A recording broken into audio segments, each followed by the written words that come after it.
DMK നേതാവ് EA സുഗുവിനെ arrest ചെയ്തിരിക്കുന്നു എന്ന വിവരമാണ് വരുന്നത്. അഷ്കർ അലി കരിമ്പയുണ്ട്. അഷ്കർ, എന്തിനാണ് ഇപ്പോൾ സുഗുവിനെ അറസ്റ്റ് ചെയ്തിരിക്കുന്നത്? വിശദാംശങ്ങൾ എന്താണ്? വിനിത, നേരത്തെ PV അൻവർ ഒന്നാം പ്രതിയായി രജിസ്റ്റർ ചെയ്ത അതേ കേസിൽ തന്നെയാണ് ഇപ്പോൾ നിലമ്പൂർ പോലീസ് PV അൻവറിനെ കൂടി PV അൻവറിനൊപ്പം ഉണ്ടായിരുന്ന DMK നേതാവായിട്ടുള്ള EA സുഗുവിനെ കൂടി അറസ്റ്റ് ചെയ്തിരിക്കുന്നത്. ഈ PV അൻവർ ഇടതുപക്ഷം വിട്ട് ആദ്യഘട്ടത്തിൽ ഇത്തരത്തിൽ DMKയുമായി രംഗത്ത് വരുമ്പോൾ ഒപ്പം ഉണ്ടായിരുന്ന അന്ന് മുതൽ തന്നെ PV അൻവറോടൊപ്പം പ്രവർത്തിച്ചിരുന്ന അല്ലെങ്കിൽ DMKയിൽ തന്നെ അൻവർ കഴിഞ്ഞാൽ ഏറ്റവും മുതിർന്ന നേതാക്കളിൽ ഒരാളായി ഉണ്ടായിരുന്ന ഒരാൾ കൂടിയാണ് ഈ വഴിക്കടവ് മുൻ പഞ്ചായത്ത് പ്രസിഡന്റ് കൂടിയായിട്ടുള്ള EA സുഗു. ഈ സുഗുവിനാണ് ഇപ്പോൾ പോലീസ് അറസ്റ്റ് ചെയ്തിരിക്കുന്നത്. അഥവാ നിലമ്പൂർ DFO ഓഫീസ് ആക്രമിച്ച കേസിൽ ഈ കരളായി വനത്തിൽ കാട്ടാന ആക്രമണത്തിൽ മണി കൊല്ലപ്പെട്ടതിനെ തുടർന്ന് PV അൻവർ MLയുടെ നേതൃത്വത്തിലാണ് DFO ഓഫീസിൽ ഉപരോധമുണ്ടായിരുന്നത്. ആ ഉപരോധത്തിനിടെ സംഘർഷമുണ്ടാവുകയും ഓഫീസ് തല്ലി തകർക്കുകയും ചെയ്യുന്ന സാഹചര്യമുണ്ടായിരുന്നു. ആ സംഘർഷത്തിൽ പങ്കെടുത്ത ആൾ എന്ന നിലയിൽ കൂടിയാണ് ഇപ്പോൾ EA സുഗുവിനെ കൂടി കേസിൽ പ്രതി ചേർത്തുകൊണ്ട് ഇപ്പോൾ പോലീസ് അറസ്റ്റ് ചെയ്തിരിക്കുന്നത്. കേസിൽ 11 പേരെയായിരുന്നു പോലീസ് പ്രതി ചേർത്തിരുന്നത്. ഒന്നാം പ്രതി PV അൻവർ MLയും അതുപോലെ തന്നെ തിരിച്ചറിയാത്ത 10 പേരും എന്നായിരുന്നു പോലീസ് FIR ഉണ്ടായിരുന്നത്. പിന്നീട് മറ്റ് 5 പേരെ കൂടി ഇന്നലെ പോലീസ് അറസ്റ്റ് ചെയ്തു. DMK നേതാക്കളെ തന്നെ PV അൻവർ അറസ്റ്റ് ചെയ്യുന്ന സാഹചര്യം ഉണ്ടായിരുന്നു.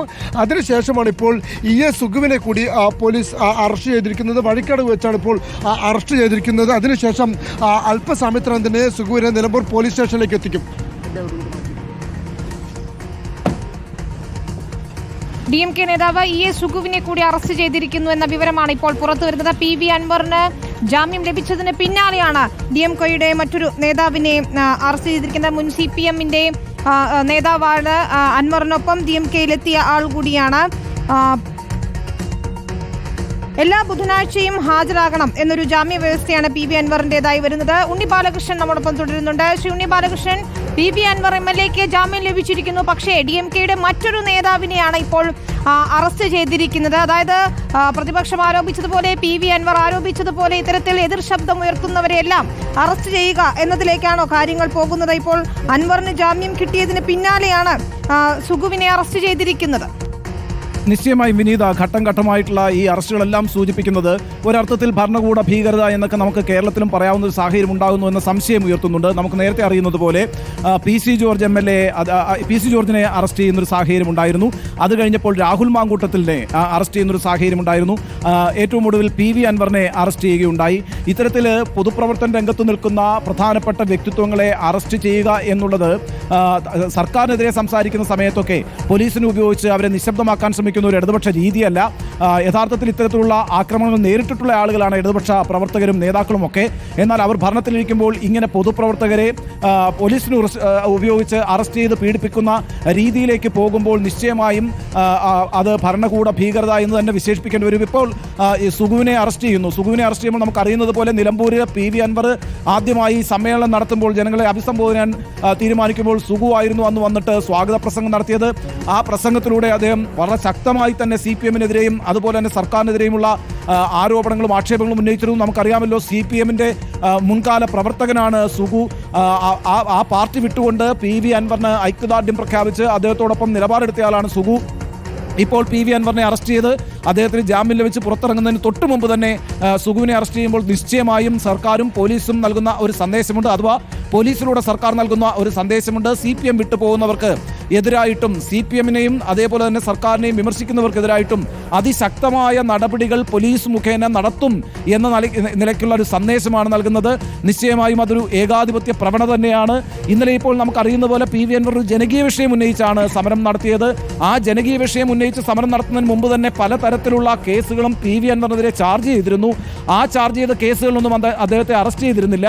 എന്നാൽ ഇന്നലെ അദ്ദേഹത്തെ അറസ്റ്റ് ചെയ്യാൻ തീരുമാനിക്കുമ്പോൾ യഥാർത്ഥത്തിൽ ഒരു വലിയ വീഴ്ചയാണ് സംസ്ഥാന സർക്കാരിന് പറ്റിയത്. നേരത്തെ അദ്ദേഹത്തിനെതിരായിട്ടുള്ള ചില കേസുകളിൽ അറസ്റ്റ് ചെയ്തിരുന്നുവെങ്കിൽ അതിന് ഇത്തരത്തിലൊരു രാഷ്ട്രീയ മാനം കൈവരുമായിരുന്നില്ല. എന്നാൽ ഇപ്പോൾ ഒരു വന്യജീവി ആക്രമണത്തിൽ ഒരാൾ കൊല്ലപ്പെട്ട പ്രശ്നം ഏറ്റെടുത്തുകൊണ്ട് കഴിഞ്ഞ 2 ആഴ്ചയായി നമുക്കറിയുന്നത് പോലെ 3ഓളം ആളുകളാണ് കേരളത്തിൽ വന്യജീവി ആക്രമണത്തിൽ മരിച്ചത്. കഴിഞ്ഞ 6 മാസത്തിനിടയ്ക്ക് 10ലേറെ ആളുകൾ വന്യജീവി ആക്രമണത്തിൽ മരിച്ചിട്ടുണ്ട്. ഇതിനെതിരെ കേരളത്തിലൊരു വികാരമുണ്ട്. ആ വികാരത്തെ പരമാവധി ആ വികാരം പ്രതിഫലിപ്പിക്കുന്നതിന് വേണ്ടിയിട്ടാണ് DFO ഓഫീസിലേക്ക് ഇന്നലെ PV അൻവർ ഒരു മാർച്ച് നടത്തിയത്. ആ മാർച്ചിൽ നമുക്ക് ആ ദൃശ്യങ്ങൾ അവൈലബിൾ ആണ്. ആ ദൃശ്യങ്ങളിൽ എവിടെയും PV അൻവർ ആക്രമണത്തിൽ പങ്കെടുക്കുന്നതായ ഒരു ദൃശ്യമില്ല. എന്നിട്ട് കൂടിയും ഇത്തരമൊരു വിഷയത്തിൽ ഒരു ജനപ്രതിനിധി ജനകീയ പ്രക്ഷോഭം നടത്തുമ്പോൾ ഒരു ഇടതുപക്ഷ സർക്കാർ അതിനെതിരായിട്ട് രംഗത്ത് വരികയും പോലീസിനെ ഉപയോഗിച്ച് അൻവറിനെ അറസ്റ്റ് ചെയ്യുകയും ചെയ്തത് രാഷ്ട്രീയ വിഡ്ഢിത്തമായി എന്ന കാര്യത്തിലൊരു സംശയവുമില്ല. ആ രാഷ്ട്രീയ വിഡ്ഢിത്തത്തിന് CPM ഈ സമ്മേളന കാലത്ത് മറുപടി പറയേണ്ടി വരും. ഇപ്പോൾ നോക്കൂ, PV അൻവറിന് ജാമ്യം കോടതി നിരുപാധികമാണ് നൽകിയിരിക്കുന്നത്. അപ്പോൾ അത്രത്തോളം ദുർബലമായൊരു കേസായിരുന്നു അത്. എന്നിട്ട് കൂടിയും PV അൻവറിനെ അറസ്റ്റ് ചെയ്യുമ്പോൾ സർക്കാർ കൊടുക്കാൻ ഉദ്ദേശിക്കുന്ന സന്ദേശം എന്താണെന്ന് കേരളം മൊത്തം ചർച്ച ചെയ്യുമെന്ന കാര്യത്തിൽ സംശയമില്ല. അൻവർ പുറത്തിറങ്ങുന്നതിന് മുമ്പ് തന്നെ അൻവറിനോടൊപ്പം CPM-ൽ നിന്ന് പുറത്തേക്ക് വന്ന് നിലപാടെടുത്തിട്ടുള്ള സുഗുവിനെ അറസ്റ്റ് ചെയ്യുന്ന വഴി യഥാർത്ഥത്തിൽ സർക്കാർ എന്ത് സന്ദേശമാണ് വീണ്ടും കൊടുക്കാൻ ഉദ്ദേശിക്കുന്നത് എന്ന കാര്യവും കേരളം ചർച്ച ചെയ്യും.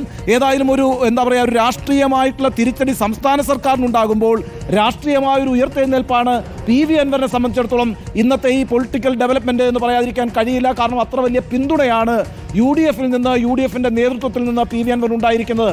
വിനീത ചോദിച്ചതുപോലെ PV അൻവർ ജാമ്യം നേടി പുറത്തു വരുന്നതിന് മുമ്പ് അദ്ദേഹത്തിൻ്റെ പ്രധാനപ്പെട്ട സഹായിയായ മുൻ CPM പ്രവർത്തകനായ സുഗുവിനെ അറസ്റ്റ് ചെയ്യുന്നത് വഴി വളരെ മോശപ്പെട്ടൊരു സന്ദേശമാണ് CPM-ഉം അതുപോലെ തന്നെ സർക്കാരും നൽകുന്നത്.